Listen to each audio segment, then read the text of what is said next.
You were always drawn to the old ones, not because new buildings have no beauty, they do, but old buildings have something else, a density that comes from time, from being stood in by people whose names you will never know, who worried about things you will never understand, who carved their initials into stone that is still there, still bearing the weight of whatever they put above it.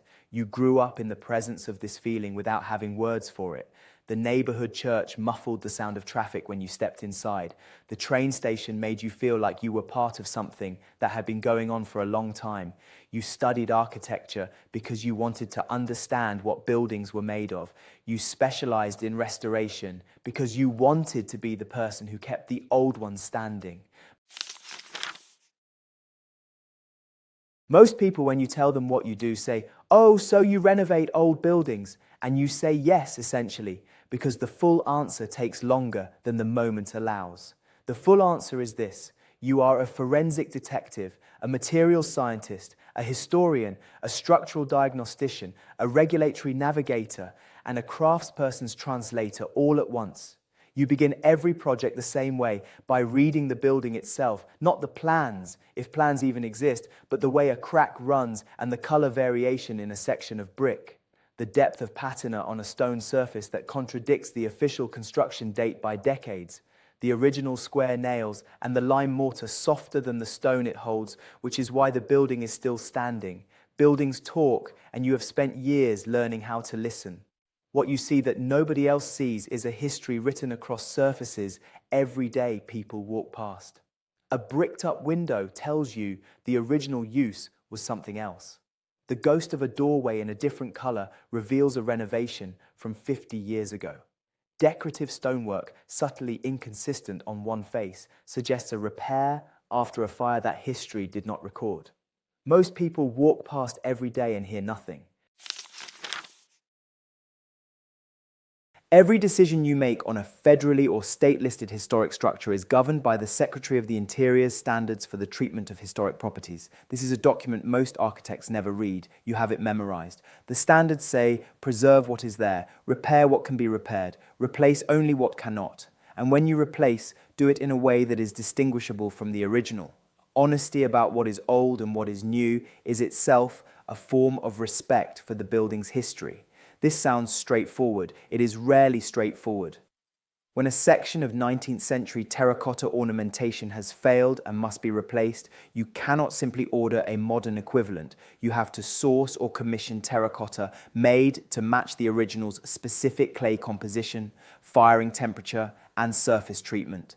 You have to find craftspeople who still know how to install it. You have to convince a building owner that this will cost 4 times what a modern substitute would cost. You have to explain that the 4 times is justified and that you are not being precious, you are being accurate. Most of the time, you win that argument. Sometimes you don't. And the building carries the compromise in its fabric for the next 100 years.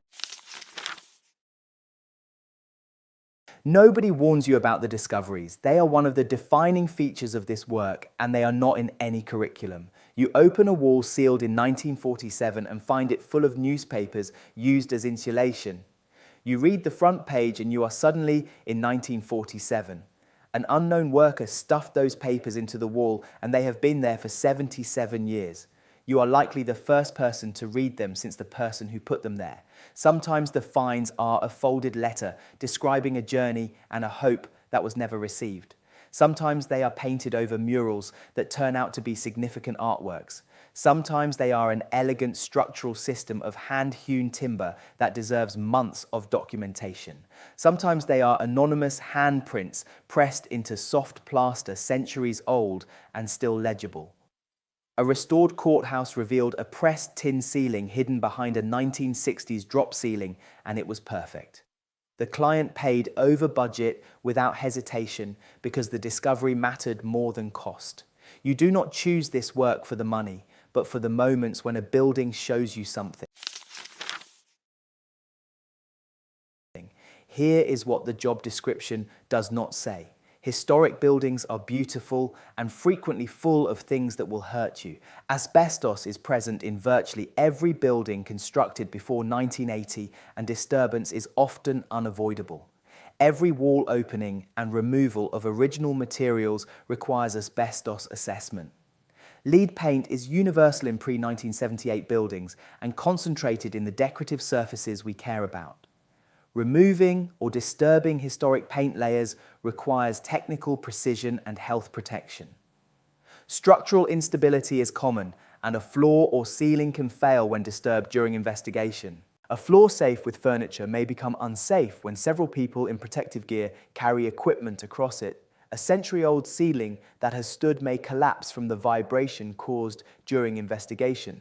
Restoration architects conduct condition assessments in structures whose state is unknown until examined. The assessment process itself carries risk. Biological hazards like bat guano and pigeon droppings can carry serious disease. Mold from water-damaged historic fabric and rodent activity in sealed spaces are common hazards. Research shows these sites combine hazards rarely seen together on new construction. New construction follows a controlled sequence, while restoration enters structures with unknown histories of modification and concealment. You develop a discipline. Never enter a space you have not assessed. You wear the right protective equipment and take the required training. You know which floors to avoid and which ceilings to stand clear of. But no amount of preparation removes the fact that you work inside structures whose secrets are unknown until revealed. Some of those revealed secrets are hazardous. This is the job you chose with your eyes open. There is a specific pressure that restoration architecture carries that is unlike anything in standard practice. When you make a decision on a new building and it turns out to be wrong, you can fix it. You redesign and you build again. Materials and money and time are lost, but the building itself is not harmed beyond the project at hand. When you make a wrong decision on a historic building, the consequences are different in kind, not just degree. You cannot undo the removal of original fabric. You cannot restore what is destroyed. The decision you make today becomes part of the building's permanent record. If it is wrong, it can be wrong for as long as the building stands, which may be another century. I specified a repointing mortar that was too hard for the stone. The mortar did not compress the way the original lime mortar did, so the stress moved into the stone. The spalling started 2 years after completion, and I have been living with that for 11 years. The mortar story is famous in preservation circles, not because it is rare, but because it is the most common and instructive error. Repointing historic masonry with modern Portland cement mortar creates a trap because it is stronger and less flexible than the original lime mortar. When the building moves, the stress has nowhere to go except into the material it was meant to protect. The stone spalls and the facing erodes, so the building is damaged by its own restoration. This mistake was made on a significant percentage of historic masonry buildings restored between 1950 and 1990. Some of those buildings are now being restored again to undo the damage done by the first restoration. You carry this knowledge into every repointing specification you write. Every restoration architect, if they have been in practice long enough, has a building they lost. Sometimes you lose it because the structural damage was beyond what the budget could address. Sometimes you lose it because the owner's economic calculus changed. Sometimes you lose it because a city council decided that the future of the block required a different use, and the building was in the way of the future. You argue, you document, you write reports and give testimony and demonstrate value and make the case with evidence, with precedent, with passion that the building is worth saving. Sometimes the argument is won, sometimes it is heard and overruled anyway. The building you couldn't save tends to stay with you longer than the buildings you did. You remember exactly which decisions were made at which meetings, which moment the vote went the wrong way, which thing said by which official sealed it.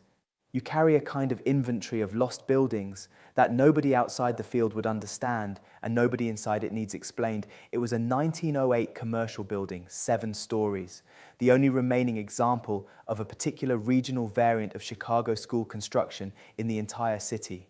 We had the documentation. We had the adaptive reuse plan. We had a developer willing to fund it. The city said no. They wanted the footprint for a parking structure. It came down on a Thursday. I couldn't watch.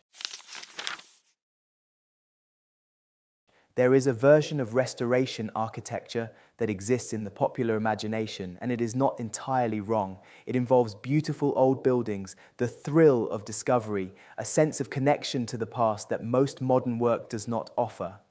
People who romanticize this work are not wrong about those things. The thrill of finding original fabric behind a later accretion is real. The connection to the past is real. The beauty is real. What the romanticization misses is everything else. The permit battles, the budget negotiations where you are asked to specify a lesser quality product that will compromise the building's integrity. The client who understands what you are trying to do and another client who does not, and both are paying you. The hazardous materials, the structural surprises, the specifications you write at midnight and revise at 6 a.m. because someone found a condition in the wall that changes the entire approach. And the fact, the persistent, undeniable, career-long fact that the buildings you are trying to save are also the buildings that most resolutely resist being saved on a schedule or a budget. There is a concept in conservation theory called the authorized heritage discourse. It is the idea that the buildings we choose to save are themselves an argument about what we value, about whose past we think matters, about what we believe the present owes to the people who built the world we inhabit. Restoration architects do not spend much time in this register at work. They are too busy with mortar specifications and permit applications and asbestos assessments and budget negotiations. But the register is there underneath the technical work. It is why people who could earn more doing something else stay in this field. The buildings they save are arguments made in material, arguments that say this was here before you and it will be here after you, and that matters. That the person who carved this stone detail was a craftsman whose name is lost but whose work is not. That the family who lived in this building in 1890 was part of the city's story, even if they left no other record. A preservation architect working on a 19th century immigrant tenement described the moment they realized what they were preserving. In the basement, they found scratched into the brick dozens of names in different scripts, Cyrillic Hebrew letters, Italian cursive appearing side by side, the names of people who had lived in that building with no other record. A building that is saved is not simply a building. It is a document, an archive, a record of materials and craft and decisions and lives. The restoration architect understands this because they have been inside the walls and held it in their hands. Career does not make you rich, not quickly or usually. It puts you in the presence of things most people will never stand close enough to see. The grain of wood from a tree cut in 1780 and fingerprints in plaster from a long-dead craftsman. The logic of a structure that has survived earthquakes, fires, floods, neglect and renovation is still standing. It makes you the person who decides whether that argument continues. Not every building can be saved, and the buildings you lose stay with you. The risks are real and the pay is genuinely hard in the early years. Then you open a wall and find a letter from 1887 and you are the first person to read it since it was written. The building has been holding it in trust for 138 years, waiting for someone who would know what it was. That person is you. That is what the job is. It is not nothing. It is one of the rarest things there is.